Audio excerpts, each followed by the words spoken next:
wrote my first article using that typewriter. But later on I find searching for the keys a bit bothersome. And now of course you have tiny little keypads, and it becomes a bit difficult for me to move my fingers without touching the next letter. So I write today in longhand. And I can write faster in longhand than you can type. I think, I don't know, but some of you are very fast. But I write all my articles, all my writings are all written longhand. And I can show you piles of the writings. For example, when preparing my book, well, it was the Malay dilemma at first. It was my dilemma, of course. And then I wrote the doctor in the house. Very difficult to translate into Malay, because doctor in the house, doktor dalam rumah. Quite meaningless. But in English, it means a lot of things. So Kader Jasin mistranslated that to Dr. Umum, which makes me a general practitioner, I suppose. But that is another story.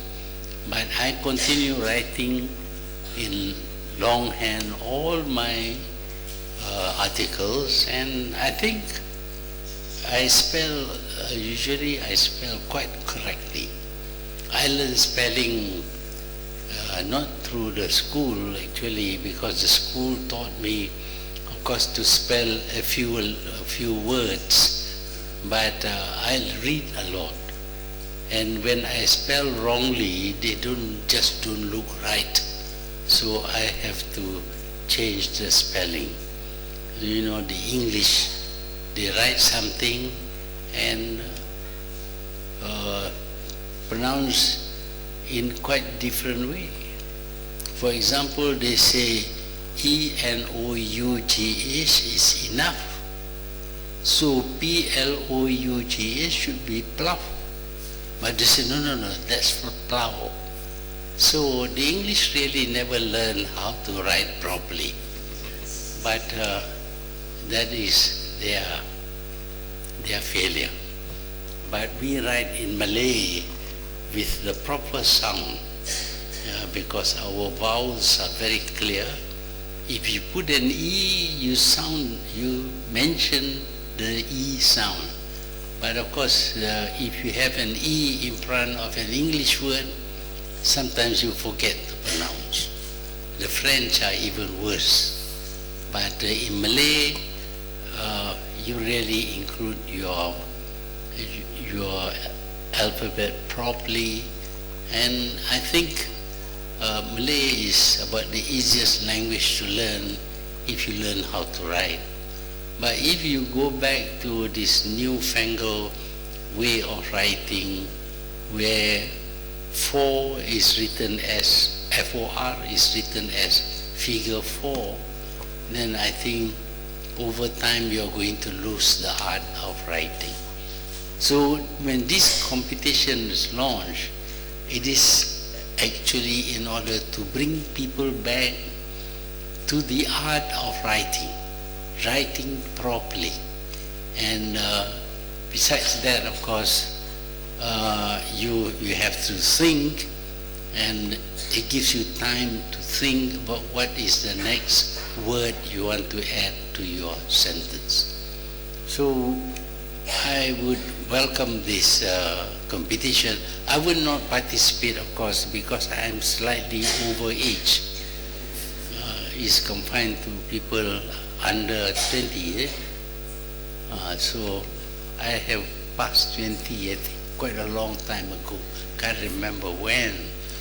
But it's good for the young people, because they are the ones who use their telephone most often and use their thumb to type out all kinds of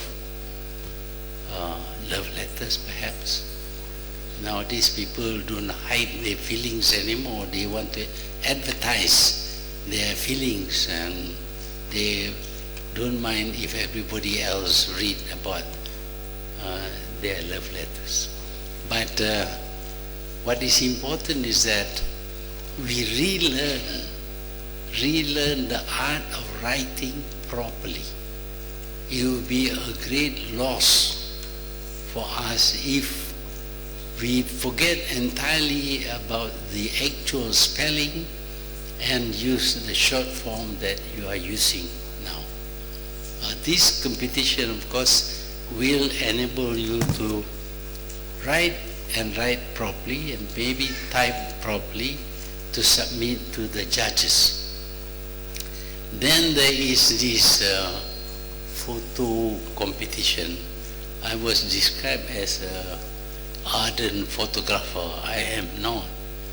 I have become an ardent photographer like everybody else because of this new mobile phone. With a mobile phone, you just keep on clicking because you don't have to fill in the film. Before you have to open the camera, put the film, wind it a little bit, close it, and be sure that you do it in the dark and not in the bright light. Today, in bright light, you can open your telephone if you want to, but normally you have a telephone which is also a camera and a cine camera. So you can make films, cine films out of your telephone. I mean, progress has been tremendous, but we must use these newfangled inventions in an intelligent way.